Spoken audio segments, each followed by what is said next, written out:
The new Australian Health and PE curriculum will really help teachers to present a contemporary, cohesive view of health and PE that'll serve kids as they are now and give them the knowledge, skills and understandings to help them in the future. It's quite exciting that it will allow teachers and students to be able to explore the issues that are important to them in a safe way. It's a first cohesive, contemporary, national initiative that will give a learning guarantee to Australian students for the very first time, and will then be able to have, a national conversation amongst teachers for the very first time. Sort of framework and direction and guidance that this curriculum can give those generalist teachers, particularly in and around the movement skills and the development of fundamental movement skills and development of movement capabilities, where it provides a framework for them to develop their confidence and their competence and their understanding about delivering quality movement experiences for students. It's got two strands: personal, social and community health, and movement and physical activity. They've got sub-strands to them, but cross-cutting that, we've got 12 focus areas. By having that structure, we're allowing for integration where appropriate of those two strands, and that integration will then mean that teachers have really rich units and that time is used most effectively. The curriculum really acknowledges the diversity of students in the classroom, the diversity of relationships that they will have, and the diversity of families and cultures that they come from. I think it'll be an opportunity for teachers to do things differently, to do things that really connect with students in contemporary Australia. The context we live in is a fast-paced, changing environment. We have a lot of technology that never existed before, which brings opportunities and changes in structure of how our society functions. So we have young people who engage with other young people online and face-to-face. So the curriculum actually reflects that. Relationships and sexuality is an important part of teaching in a school. This curriculum just makes that more explicit and really clearly helps teachers to know what to teach and when. Young people in rural and remote schools have got very different resources and possibly interests to those who might be in an inner city school. So that flexibility, I think, is really important.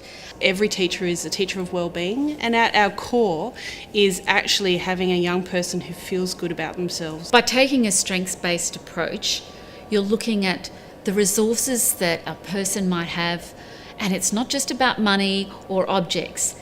Everybody has got something to build on, whether they can connect with their family or there are some community connections they can make in order to lead a safer, healthier, more active life. The most exciting part of the mental health and wellbeing aspect, the focus area of this curriculum, is the fact that it can teach young people the skills that they need and give them a toolkit to pick and choose from through all aspects of their life, whether they do have a mental health, an underlying mental health disorder, or they just want to feel happier and well. The development of fundamental movement skills, as we would call them in the profession, they're the foundation for development of all movement for kids and then into adulthood. So to develop the fundamental movement skills through primary school, to put the building blocks into place through kindergarten into about year 2, and then to be able to build on those and develop students' abilities around reinforcing those fundamental movement skills really does set the platform for students then moving into a secondary context where they're able to specialise in a whole range of movement contexts, whether those be team games, individual, recreational, adventure type activities.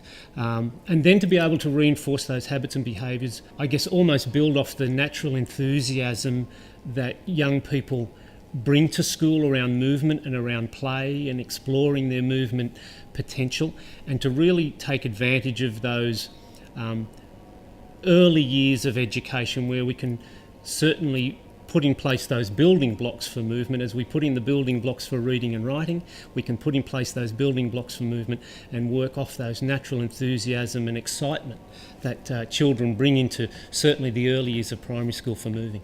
In the physical activity and movement strand, students will very explicitly learn a range of movement skills and knowledge about the movement.